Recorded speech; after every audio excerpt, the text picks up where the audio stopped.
Good afternoon. You know, there are moments in this life, and I mean this literally, when the pure, unadulterated evil is unleashed on this world.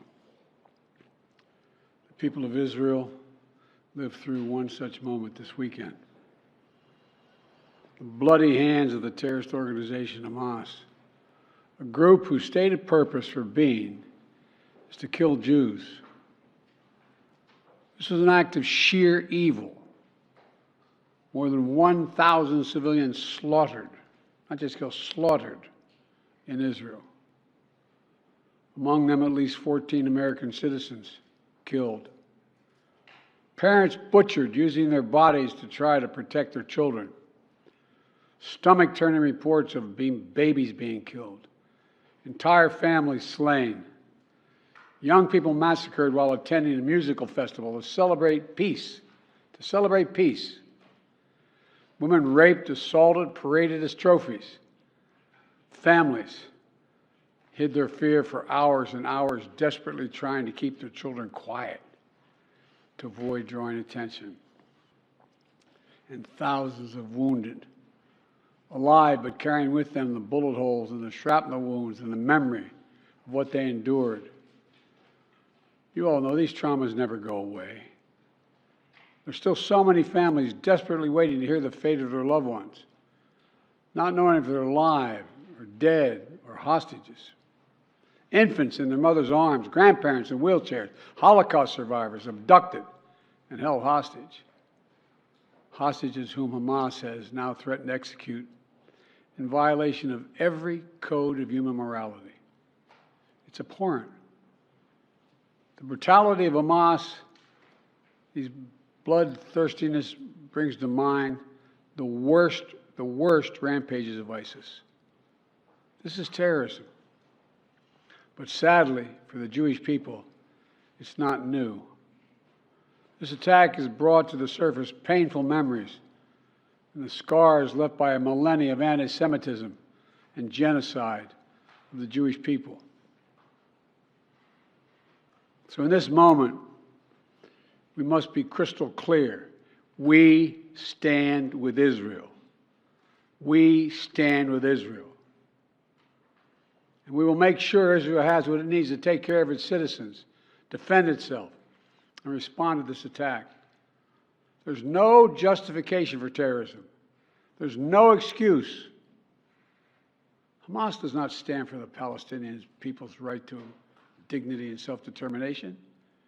Its stated purpose is the annihilation of the state of Israel and the murder of Jewish people. They use Palestinian civilians as human shields. Hamas offers nothing but terror and bloodshed with no regard to who pays the price. The loss of innocent life is heartbreaking. Like every nation in the world, Israel has the right to respond, indeed has a duty to respond to these vicious attacks. I just got off the phone with a third call with Prime Minister Netanyahu, and I told him, the United States experience what Israel is experiencing, our response will be swift, decisive, and overwhelming. We also discussed how democracies like Israel and the United States are stronger and more secure when we act according to the rule of law. Terrorists purposely target civilians, kill them. We uphold the laws of war, the law of war. It matters. There's a difference. Today, Americans across the country are praying for all those families that have been ripped apart. A lot of us know how it feels. It leaves a black hole in your chest when you lose family. Feeling like you're being sucked in. The anger, the pain, the sense of hopelessness. This is what they mean by a human tragedy, an atrocity on an appalling scale. But we're going to continue to stand united, supporting the people of Israel who are suffering unspeakable losses and opposing the hatred and violence of terrorism. My team has been in near constant communication with our Israeli partners and partners all across the region and the world from the moment this crisis began. We're surging additional military assistance, including ammunition and interceptors, to replenish Iron Dome. We're going to make sure that Israel does not run out of these critical assets to defend its cities and its citizens. My administration has consulted closely with Congress throughout this crisis. And when Congress returns, we're going to ask them to take urgent action to fund the national security requirements of our critical partners. This is not about party or politics. This is about the security of our world, the security of the United States of America.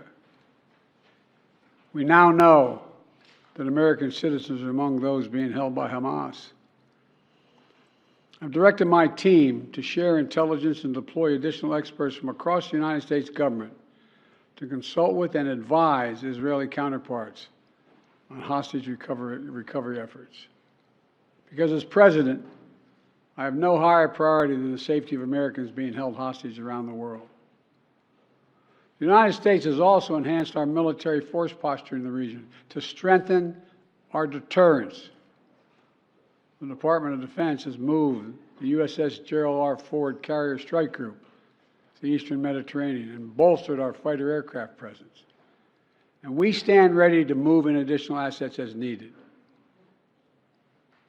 Let me say again, to any country, any organization, anyone thinking of taking advantage of this situation, I have one word: don't.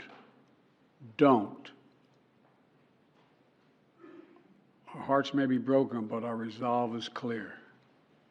Yesterday, I also spoke with the leaders of France, Germany, Italy, and UK to discuss the latest developments with our European allies and coordinate our united response.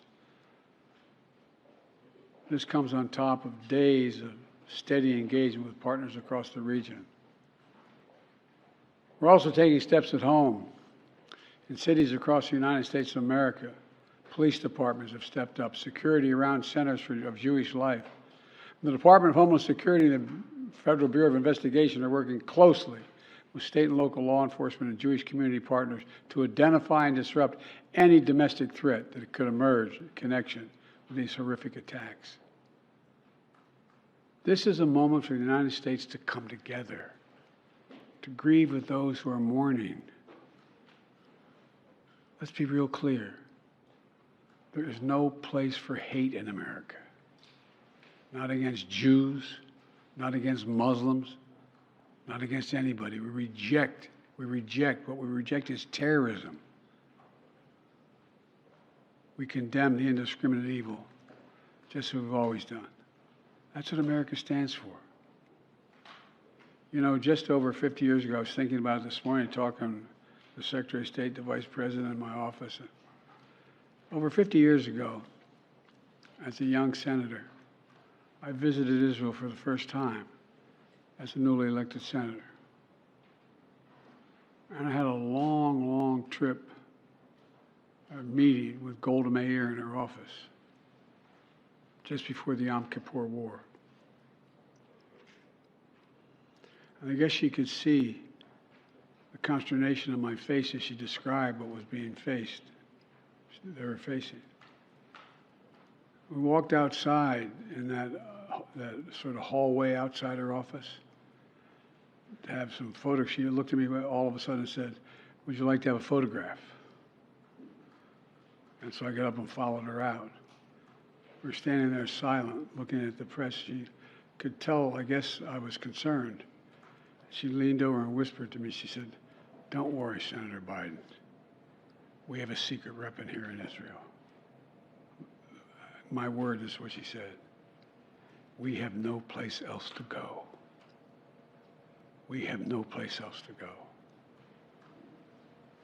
For 75 years, Israel has stood as the ultimate guarantor of the security of Jewish people around the world, so that the atrocities of the past could never happen again.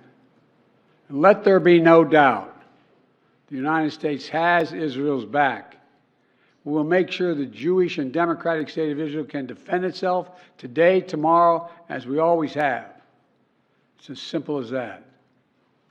These atrocities have been sickening. We're with Israel. Let's make no mistake. Thank you.